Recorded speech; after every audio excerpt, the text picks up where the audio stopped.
Warning: the following podcast contains violent scenes that may be unsettling to some listeners. Listener discretion is advised. Hello, and welcome to Vampire the Masquerade, Twin Cities by Night. Negligence is our first story arc for our campaign that takes place in 2010 in the Twin Cities of Minneapolis and St. Paul, Minnesota. Follow Ophelia, a Toreador played by Alex, Jonathan, a Ventrue played by David, Katao, a gangrel played by Quinn, and William, a Ventrue played by Slavic, as they are pulled out of their seclusion and tasked to investigate a series of gruesome murders. If you'd like to contact us, you can follow us on Twitter at twin_cities_VTM or on Facebook at Twin Cities by Night. We hope you enjoy.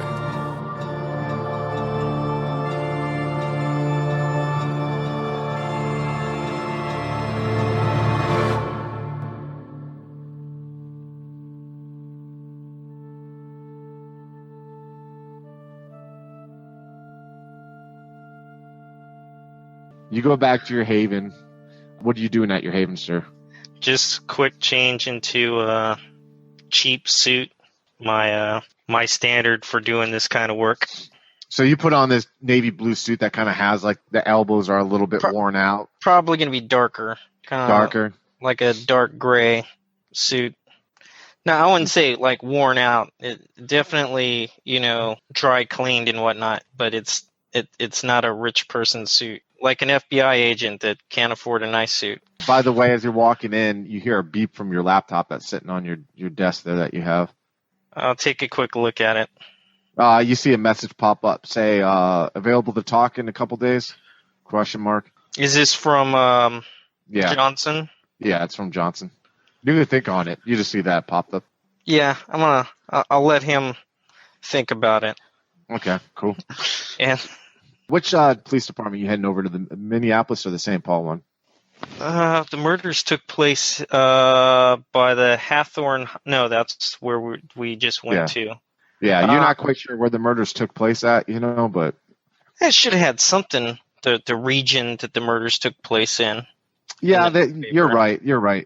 I'll give you that. We'll say one was in Minneapolis and one was in St. Paul. The Ramona was in Minneapolis. Paul Hughes was in St. Paul. We'll go to St. Paul.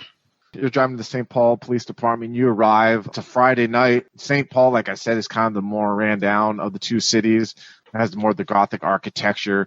It also comes kind of like more of the seedier kind of crimes. As you're walking in, you see these two normal uniformed cops dragging this African-American looking guy who's just screeching at the top of his lungs. He's screaming. You see he has like scratch marks on his face from when it would look like he was trying to like scratch his own eyes out. He's hollering. You can see the cops are having a hard time controlling him. He's screaming nonsense. Just nothing he says is making any kind of sense at all. And you see, like, you're like, oh crap, like as you're like walking up, they're dragging this guy up the steps to get through the double doors to the precinct desk. But you see, they just bypass the desk and they're trying to take this guy off and put him somewhere. You walk in and you hear like a bunch of loud women screaming at some guy, at cops. You see cops trying to like get a coffee and getting bumped into by some drunk guy. And you're walking up to this desk where there's kind of already like two uniformed cops standing trying to check people in. And you see one desk sergeant who seems to be very overwhelmed at the moment, but you stand there for about 5 to 6 minutes. Eventually he gets them off, and then so you're standing there. And you see this desk sergeant. He's a black guy. I'm not going to wait that long. I'm going to walk straight up to the guy and be like, right. Hey, I'm here to work with the caseworker on the Paul Hughes and Ramona Ortiz case. Ramona Ortiz. Yeah, he's like, who the fuck are you? Who the fuck are you? I'm here to work. I didn't come here because I want to. My boss sent me here. I'm with just following up with the FBI, verifying that this information doesn't have anything to do with another case that we're working on. Go ahead and roll manipulation, intimidation. Let's do a manipulation, intimidation. They're both the same. We'll do that. And I have the enchanting voice, too. Oh, so what does that do? Because I was going to make it difficulty lowers 7. The difficulty is reduced by 2. Oh, so difficulty 5. All right, let's go ahead and roll this then. All right, no botches. Holy shit, you got 4. You walk in and the guy's like, well, shit, man. I didn't even know I'm sorry, I didn't know the bureau was involved at all at this. I mean, it's a local fucking case, Shit. With any luck, I won't be involved. I just need to see the paperwork and talk to the detective. Okay. So hold on one second. You see him pick up the phone. Hey, yeah. Hey, I understand. Who the fuck's handling that case with that chick? Yeah. Who? All right. Yeah. Send him over here that way. Yeah. Okay. Hangs up. You see this 50-year-old now, he looks about to be 50, 60, kind of has a slight little pooch to his stomach, man, not overweight, but he's getting there, kind of thinning hair. He has a 12 o'clock shadow. His tie's a little loose, and he walks up and he's like, "You the Fed?" Yes. "Hey, my name's Burroughs. How's it going?" Burroughs? "Yes." Yeah. I'd be doing a lot better if I wasn't down here in this crap hole. "Yeah, well, it's a fucking Friday night in St. Paul. Welcome to our world. Hey, come on back here with my desk. We'll talk about the case here." Yes. You see, he comes walking. You guys are walking through, like, people are kind of cramming your way. You're like, Jesus Christ, man. So you eventually get to where his desk's at. And he sits you down a chair across from him. And you hear people on keyboards typing shit up, talking to people sitting next to him. He pulls out a pack of fucking Marlboros. He lights one. He sits there and kicks back. He's like, "So what the fuck do you guys want to do with this shit?" Not a thing. I don't want anything to do with this. I'm just sent down here because my boss told me I had to. So the sooner I can review your information and guarantee that it has absolutely nothing to do with the case I'm working on, I'll be out of your hair. God damn it. Do you want it in fucking paper? Do you want it, like, I could burn it to a disc? Both. Fuck. All right, hold on. Well, it's going to take me a while, so give me a second, all right? Do you want coffee or anything? Yeah, coffee will be fine. All right. Hey, you, Rook, go get this guy a coffee. I'll be right back with this shit. And he walks off, all right? Yeah. When he tells the rookie, Yeah. "Hey, I like my coffee like my women. Give me a big-ass cup of coffee." Hey, so they walk off. You guys are in the BMW. William, you're driving. Katao in the car and in the passenger seat next to you. You guys are driving there to the mortuary. The mortuary is actually in the basement of St. Mary's Hospital in Minneapolis. You guys are driving there in this nice chic BMW. You guys show up to the St. Mary's Hospital. Let me get perception and investigation. Roll difficulty 6, all right? 2 successes. So you guys both can tell just by driving around, like, the hospital parking lot and driving around the hospital itself. You kind of find where, like, the entrance to the mortuary is. You see that the entrance is kind of in the back. There's not a big sign saying obituary, but you kind of see that there's double doors, and you see like a kind of a brown color sign that says obituary hours. At first, you guys didn't quite see it because snow was kind of packed onto there. But eventually, William, you take your car and you're kind of able to park in that. Do you want to park by there, or do you want to park in the general parking lot, or Preferably somewhere away from the All right. morgue, like, so to be you're able? suspicious. You're away from the morgue, you're saying? Yeah. Okay. All right. So you kind of park in the general parking lot of the actual hospital, and you walk. It takes you about 5-10 minutes to walk towards the back. The mortuary area, especially due to the fact that they didn't really shovel the snow or plow the snow. William, you find it, you start maybe get a little annoyed because the bottom of your slacks are getting a little wet from the slush and everything like that.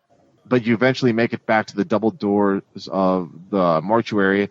You see that there's like a little intercom buzzing system, it says, business hours, but buzz if, needing assistance, obviously, because, bodies don't stop dying around the clock. And you guys are standing there right now.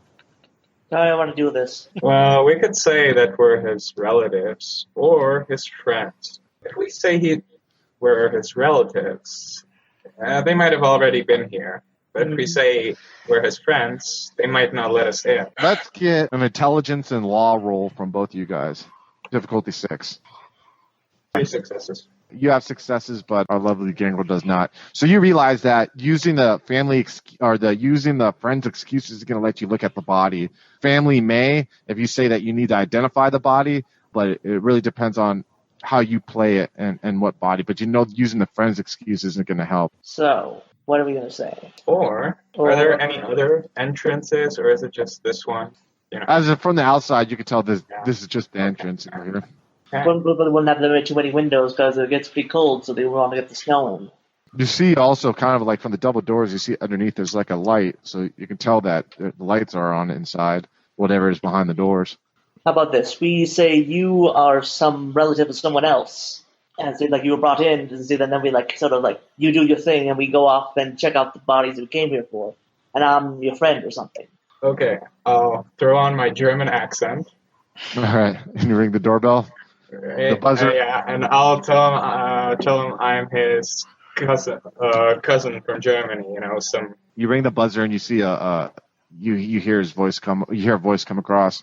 Yeah, what's up? Hello, I am here to identify the body of Paul Hughes. He was my cousin. I saw this in the paper. It was horrifying. Okay.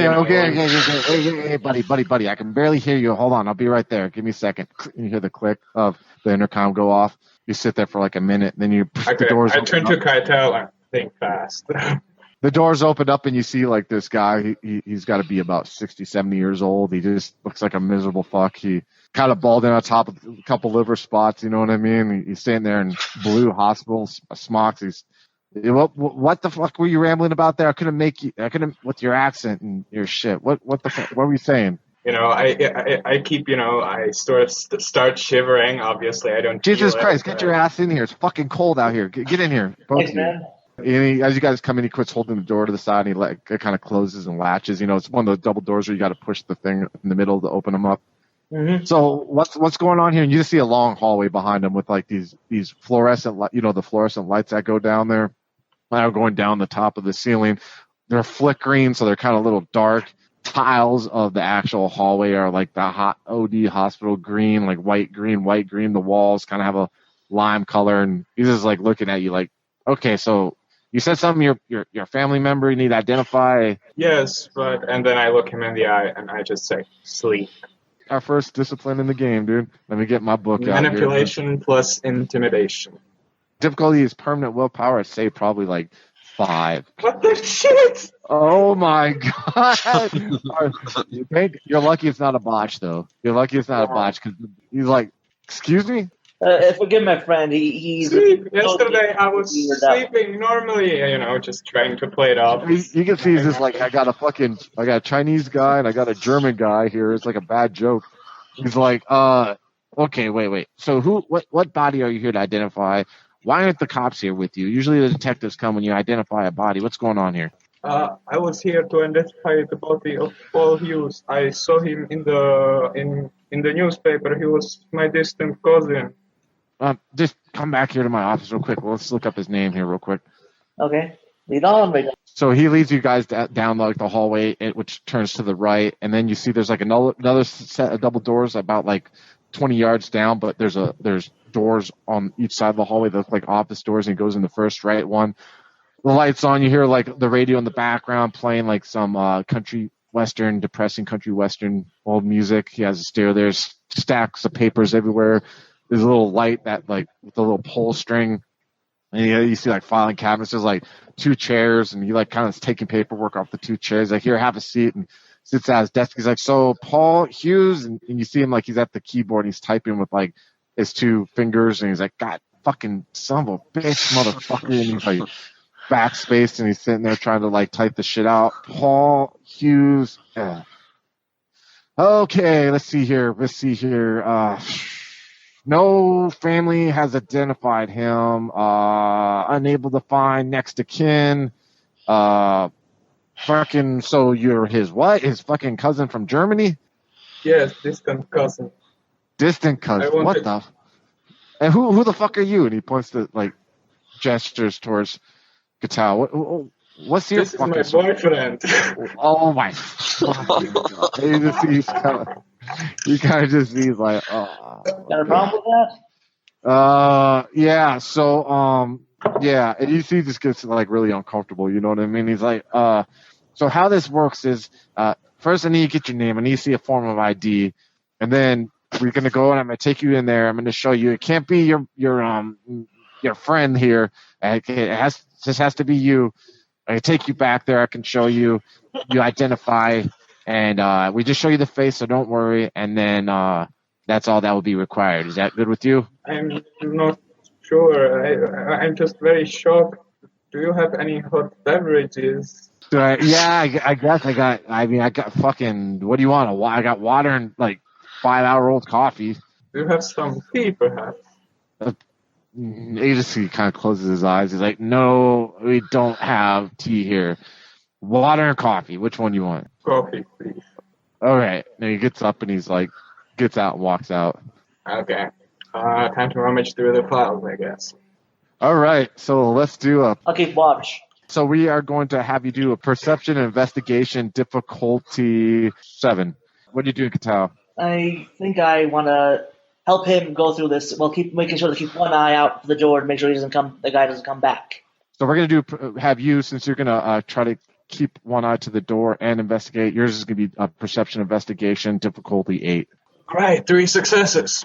All right, and you got 1 success. Oh, you got 2 successes. So you guys got a total of 5 successes. So you guys are sitting there, and you guys actually kind of for a second there work like a well-oiled machine.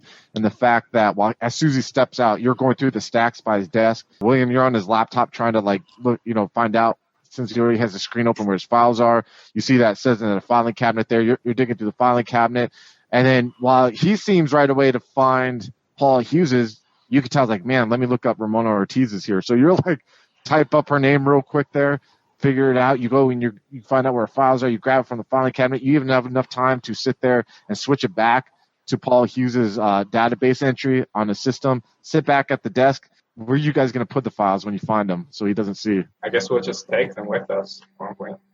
I suppose. You're just going to walk out? Suspicious. Oh, okay. I can try to have them in my coat and stuff.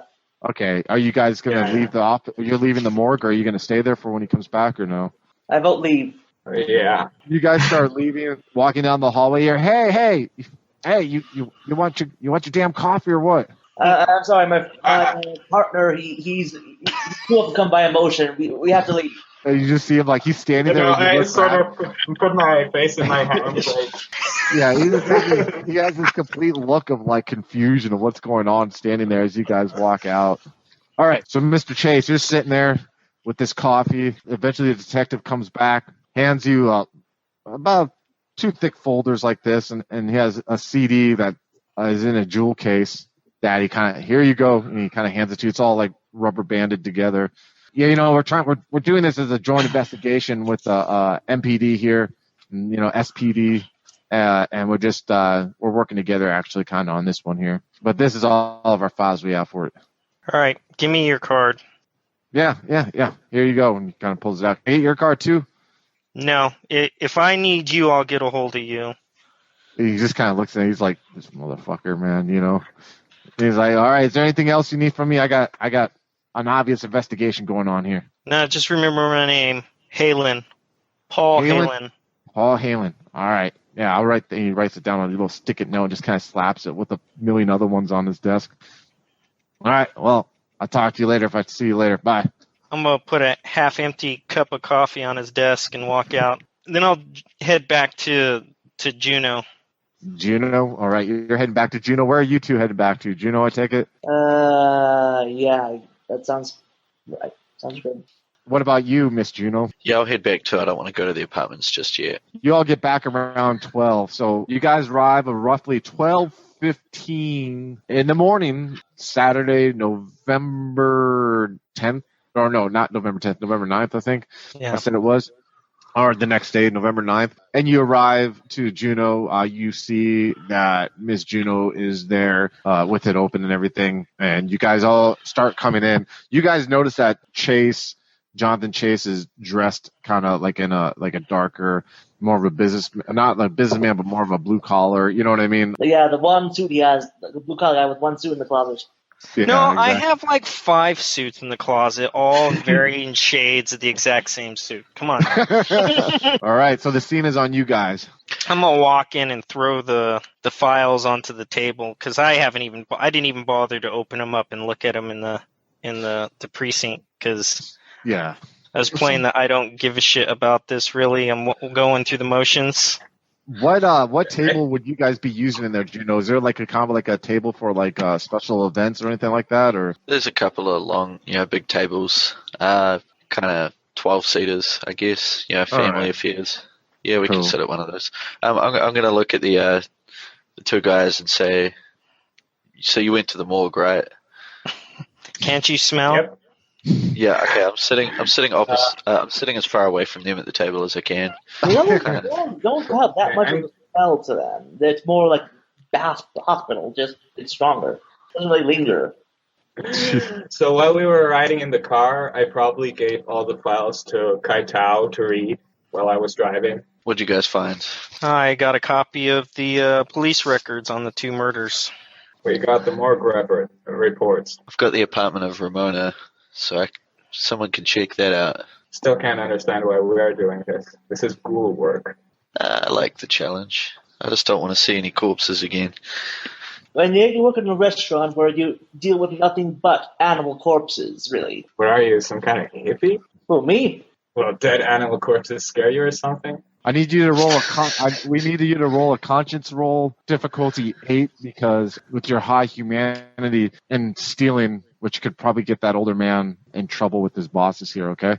So this is what happened. I'm going to explain it. But there's a hierarchy of sins when it comes to humanity, right? Like right now, William's not bothered by the fact that he stole that shit because he has a humanity of 6. And actually, frankly, his background, that's what he did for a living, pretty much. You know what I mean? Not stealing, but stealing white-collar crime. Now, where Katao, he has a humanity of 7, where stealing intentional theft is what's called on the hierarchy of sin, right? So what happens is I have you roll a conscience roll, right? Difficulty 8. If you fail, you don't feel anything bad about doing it. So you lose humanity. That means you've lost some of your humanity, right? Uh-huh. Where if you do make the roll, you're like, shit, man, that guy is 70 years old. He's working out. He's got a job overnight. You know what I mean? Because he has bills to pay. And you got 3 successes. So you're like, man, you're sitting there, you feel kind of bad about it. But, you can just, you just internally, you're like, shit, man, why did I do that? And you're just thinking about it. So you guys have been talking amongst each other. Tell me, okay, so what's the first thing that we need to tackle here? Let's look at the police file. Okay, so who's going to look at the police files? Because there's actually a CD that has a copy of all the paper files, and there's 2 separate folders on both the cases. I'll slide the CD over to William, and then I'll open the file on Paul Hughes, and I'll slide the file on Ramona Ortiz over to Ophelia. Sure, right. I'll take it. Okay, does anyone have a computer here? Exactly. It's like, yeah, I'll go get my laptop upstairs. All I'll right. run upstairs, grab So I'll take the file, Wait a minute, she doesn't want to look at the file on Ramona? I will. I'm just getting my laptop so you can use my computer. So what are you looking for is in the file? I just want to see what they got on there. They're probably going to have, notes on the crime scenes, where they're located at, so that'll give us the hotels. Yep. Was there anything about who found them? Yeah, so here's where we're going to start here. So first question, ask me one question individually at a time for Paul. Dave, we'll start with you. Okay, we'll start with the location that the murder took place. It took place in a hotel called the Junction Inn that was in Minneapolis. It's the seedier side of town that you know of. It's kind of one of the by-the-hour hotels there. Well, it's not quite by the hour. It's an economy type hotel. It's not like a step down from the Econo Lodge. Yeah, but it's not like where you're going to see, junkies living there and that's it. You know what I mean? So maybe some families who are struggling may live in there while their house is getting, whatever worked on, or, or travelers who just can't afford a lot may stay in there too. But it's not like a high quality hotel by any stretch of the imagination. Okay. And then we will go to, I'm going to go back and forth with the questions. So who wants to ask me a question next? I'll go. Okay. Are you looking at the files too? Then I take it are you going to look at it with William, or how are we going to go about that? Or you can ask the group. Shoulder and stuff like that. Well, yeah, we'll have you ask the group and everything too, right? Or you guys got the obituary reports? Never mind. Yeah. I can look through those. What do you want to ask about from the obituary report? You have both of them. Does Paul have a scar thing? Would it mention that? Yeah, I kind of mentioned that the scar looked to be newer and that the incision was actually probably 6 inches from belly button to groin, but the scar, which looked to be really fresh and new, was about 7 inches from sternum to belly button. All right, next, Alex or William, which one of you guys want to ask me a question next? Yeah, time of murder. Oh, the time of the murder for both of them. You found, it's kind of hard at the time of death, but they are a week apart. You kind of gauge that the time was probably around 1 to 2 in the morning. One occurred on a Friday night. That was Paul Hughes. And then the next Thursday, Ramona Ortiz occurred. Like I said, between they think the time of death might be between 1 and 3 a.m. Okay. All right, your turn, Alex. Sure. Where was Ramona murdered? She was murdered in a hotel called the Knights Inn, and it's in St. Paul. Sure. Same kind of hotel, low key, not by the hour, where there'd be like a bunch of people, kind of squatting in there, but definitely the kind of hotel where people drive up, and they can park their cars right in front of the door, kind of thing, and where the Junction Inn is more of your 3-story, but the doors are facing outside. Like for the Junction Inn, you have to go up steps to the second layer, then you know what I mean, the third layer, but the doors all face outside. I just want to say something to the group here. This is just a thought I'm having. The reporter mentioned that Ramona had quite a lot of money, but no one knew how she got it, and that she was estranged from her family. And the location where they're both murdered, this is just a guess, but I'm thinking maybe these two were like night workers, if you know what I mean, hookers. I'm not sure though, but that's just a thought I'm having. Well, one of them was a male, so you'd be a gigolo, right? Yeah, gigolo. So, if there's anything in the file that would corroborate that, that's just what I'm thinking right now. All you have right now is the murder files on the two people. You don't actually have any police records or anything to that extent. You just have the murder files. Yep. Gotcha. Yeah. So what's linking these two murders together? The type of murder. Their bodies were strung up in the exact same pattern. For the most part, the same scar that goes straight down. That looked like totally beat up, mutilated, sexually assaulted. Both of them were. Were there any missing organs? No missing organs, no. Is there anything, the way the chains were attached, were there any observations there? Were there drill marks? Were they shoved in with great force? How was that done? There on the police record for Ramona's, there's no notes on that, but on Paul's, it looked like they may have been hammered in and forced in. Okay. And the support beams, or just the drywall? Because the drywall. It's in the support beams, yeah, in the support beams. All right, next, Mr. Katao. So looking at the obituary reports, was there like any evidence of like them being drugged or something like that? No drugs. They're actually their systems came up completely clean on toxicity reports. Just hold that thought. We're just going to keep going around. Mr. William. Did they have all their belongings on them? When you're looking at the files, actually there was no belongings at all. They were only identified by fingerprint analysis. But like I said, there's no other. They had a record or something? There's no. It says they're cross compared to records, but you don't have the actual records themselves. You just have the murder file. So there was no clothes found in the. No clothes, none. They're just found there. Basically found the next morning. They were found the next morning. Yes, Mr. Chase. On to your next question. They have any lists of any potential actually witnesses? Anybody there? Yeah, no witnesses to the fact, because the bodies would have had been taken in there naked, or they went in there willingly, and then the murderer took the clothes and belongings with them when they left. They said they've combed the area and they've been unable to find any witness who may have gone in there or who may have left. They haven't found anything to that extent. Who were the rooms rented out to? The rooms are actually rented out to two names that did not come up on the blotter report. One's name was Jonathan Smith, and the other name was Brian. I want to say Brian Brown, right? But obvious aliases, but we'll say Brian Crowley.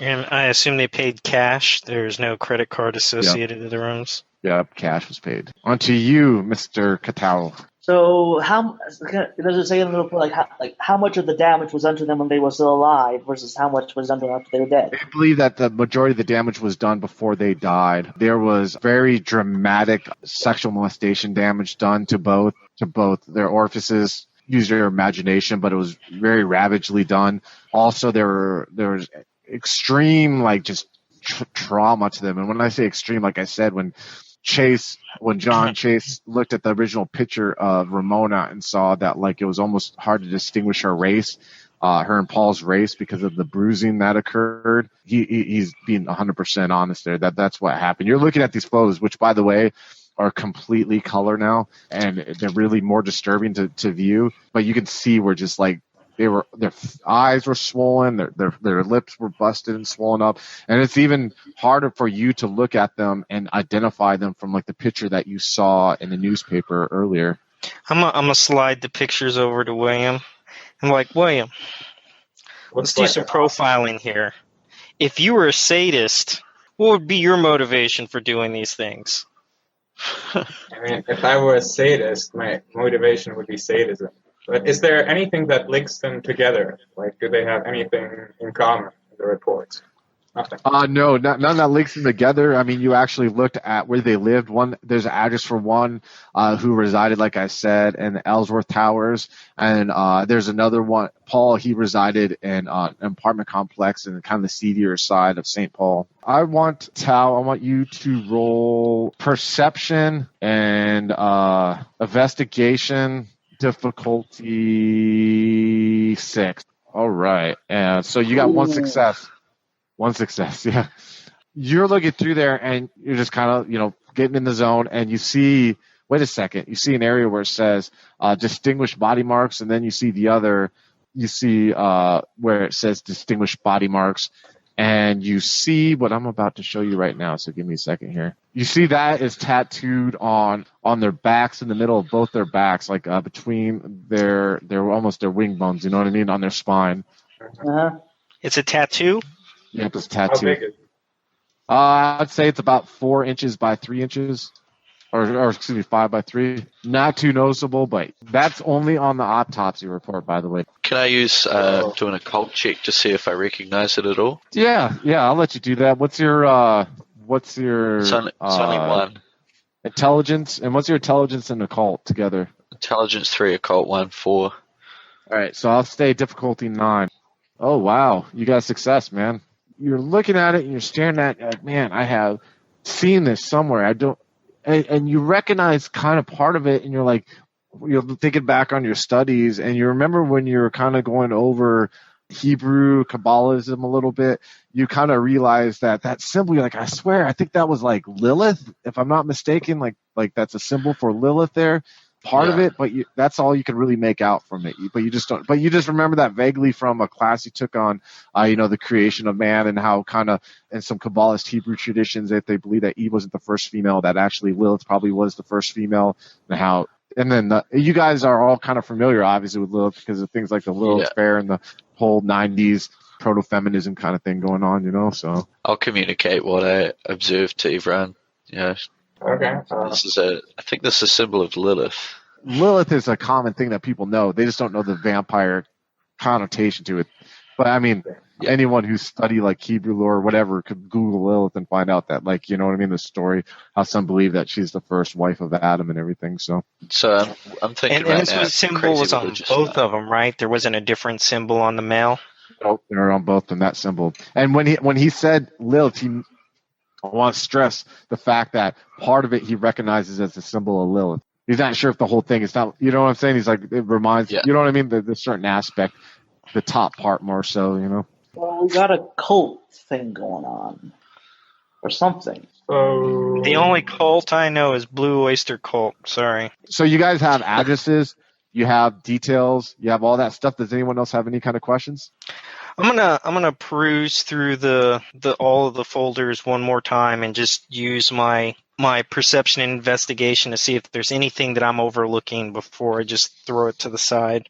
All right, I'll let you roll perception investigation. Let's see, difficulty 8. Okay.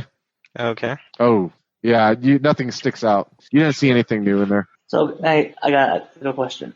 Can I look through the pictures and stuff, like the crime scenes and stuff? Is there any I don't know, like in the crowds, is there any someone who's common in the same crowds, like some guy here in the background? There's no pictures because all the pictures were taken indoors. There's no outdoor pictures, So I guess we investigate the hotels, we investigate the apartments. Yeah, that would be the next step. Next of kin. Oh, next of kin? Very good question. Next of kin, Paul had no next of kin, but there is a mother named Maria Ortiz, who is the mother of Ramona, who they say in the file that they've contacted to try to investigate. They said that her and her daughter had a falling out about 7 years ago. She was saddened, but she wasn't surprised, but wouldn't give any kind of details. Did Ophelia get her laptop? Yeah, it's Yeah, William's my been laptop's using it. there. Yeah. Were there any videos, surveillance videos from the time that rooms were rented out? Obviously, probably not going to have anything for that seedier place, but the nicer place that the female was found in, maybe they have some surveillance footage. They were both. I mean, they both were borderline seedy. They weren't exactly, you know what I mean, like L.A., Hollywood, smack house. But yes, there was some footage from when they were interviewed, and it's on the CD. Or excuse me, when they checked in, and it's on the CD. Let's watch those videos. Around the time when the person who said they checked out both rooms came in, you can kind of tell they're both really grimy. Well, let's go for the first one. Let's go for the Junction Inn one, right? You see this guy who's kind of overweight, has a wife beater on, sitting there, just greasy, longer hair. He's snoring, and around it shows that it's a black and white grainy quality because it was VHS and it was transferred over. You see where he's actually kind of was asleep and he wakes up because he sees someone walking in, and it's a female. This is for the Hotel Junction Inn that Paul Hughes is staying at. It's a female. She has a thick, longer, almost like a navy peacock winter coat, has gloves on, has a beanie, but you can see from the black and white she has like lighter hair that seems to be coming down longer. That's over. Really hard to make out her features, but she's obviously of Caucasian descent. You go look at the second one, it's almost the exact same repeat, except that it's a younger, like 19-year-old female who's working the desk, who looks like a punk rock chick, kind of has spiky hair and piercings all over her face, and you see the same female walk in there and check out the room. So both of them are black and white? Yeah. Really kind of shitty because, they're cheap hotels and they just have VHS, So who's the woman is who again? We're dealing with a woman that's got long hair and wearing a beanie cap. Yeah, has like a longer, like kind of I don't like the term trench coat, but you know what I mean? Like the thicker navy peacock. It's a long coat? Longer. Yeah, long coat. Interesting. Didn't look like she was too worried about wasn't obviously trying to hide who she was or anything to that extent. About the parking lot. Didn't have any surveillance of the parking lot? Oh, no, these are cheap hotels, man. The only reason they really even have in a hotel is from bad experiences with people ODing or, you know what I mean, or trying to and there's no businesses nearby any of these places that might have surveillance of the parking lot? No, none at all. And now you guys are starting to see that it's getting to be probably around 5 in the morning now through all this, reading that you guys have been doing and everything like that. You guys probably got an hour till dawn. Okay. All right, time to go for a snack.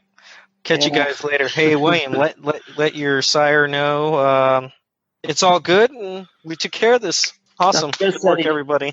I just look at him like, no way, man. We're fairly certain it wasn't vampires. Well, we're not.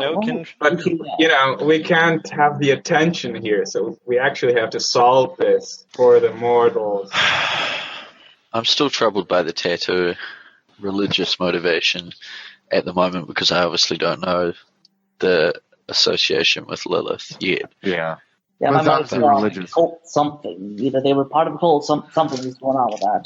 Yeah, or it's a red herring. This is not a mystery novel. Well, it's 5 a.m. We've got an hour till dawn. I feel like I want to kick these guys out and get up to my abode and do some research on Lilith, I think, on my computer.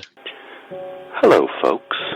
Have you ever wished you could have an easy way to find gameplay videos and podcasts, or just media in general that deals with your favorite White Wolf role-playing games?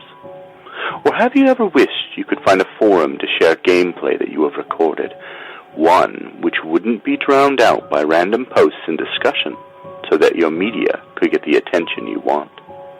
Well, we have the answer for you in a Facebook group we run called White Wolf RPGs Gameplay and Media. The group is specifically ran with the sole intent of it being a one-stop shop for people to view or share media involving the games we all love. We take thorough steps to ensure the page does not become cluttered and is easy to traverse. We are currently over 1,000 members strong, and we are continuing to rapidly grow with new media being shared every day. Stop on by. We hope to see you there.